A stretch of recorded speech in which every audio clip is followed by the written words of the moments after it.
کتنا کریم ہے. اللہ اکبر. حدیث قدسی ہے نا.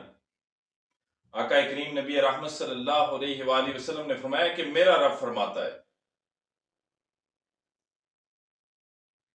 کہ اے ابن آدم، تو اتنے گناہ کر کہ زمین اور آسمان کے درمیان کے خلا کو بھر دے، پھر صدق کے دل سے کہ یا اللہ میری توبہ میں سارے ہی معاف کر دوں گا. اللہ اکبر. کہ زمین اور آسمان کے درمیان کا خلا، یہ ساری دنیا کے انسان لگے رہیں، 7 جنات بھی شامل ہو جائیں پھر بھی پورا نہیں ہوتا، کوئی بھر نہیں سکتا. وہ کریم ذات ایک شخص سے کہہ رہی ہے کہ اے ابن آدم، تو اتنے گناہ کر زمین اور آسمان کے درمیان کے خلا کو بھر دے، پھر سچے دل سے کہ یا اللہ میری توبہ میں ساری معاف کر دو. بخاری اور مسلم میں ہے نا. یہ آپ ذرا سنیں نا، جب یہ سنیں گے تو آپ کے دلوں میں ٹھنڈک پہنچے گی، جھوم جائیں گے آپ کہ وہ کیسا کریم رب ہے. آقا کریم نبی رحمت صلی اللہ علیہ وآلہ وسلم نے فرمایا کہ حشر کے دن اللہ ایک شخص کو اپنے پاس بلائے گا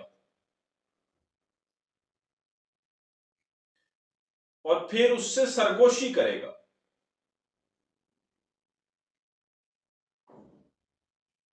اور دوسری روایت میں یہ الفاظ ہیں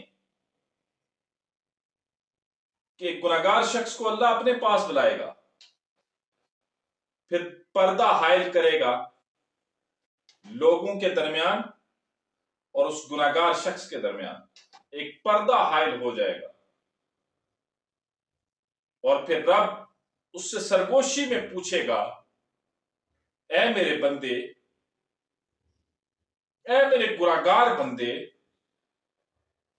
تو نے دنیا میں رہ کے فلاں گناہ بھی کیا تھا، تو نے فلاں بھی کیا تھا، تو نے فلاں گناہ بھی کیا تھا. گناہگار شخص فرمائے گا یا اللہ ہاں میں نے کیا تھا، ہاں میں نے کیا تھا، یہ گناہ بھی میں نے کیا تھا. اسباب میں سر ہلاتا جائے گا اور دل ہی دل میں سوچے گا کہ آج میرا ٹھکانہ جہنم ہے. رب فرمائے گا گھبرا نہیں، میں نے دنیا میں تیرے گناہوں پہ پردہ ڈالے رکھا، تو گناہ کرتا رہا، میں پردے ڈالتا رہا، آج بھی تیرے پردے اٹھاؤں گا نہیں. کیا تیرے سب گناہوں کو میں نے معاف کر دیا، تیرے گناہوں کو میں نے بخش دیا، تیرا ٹھکانہ جنت ہے.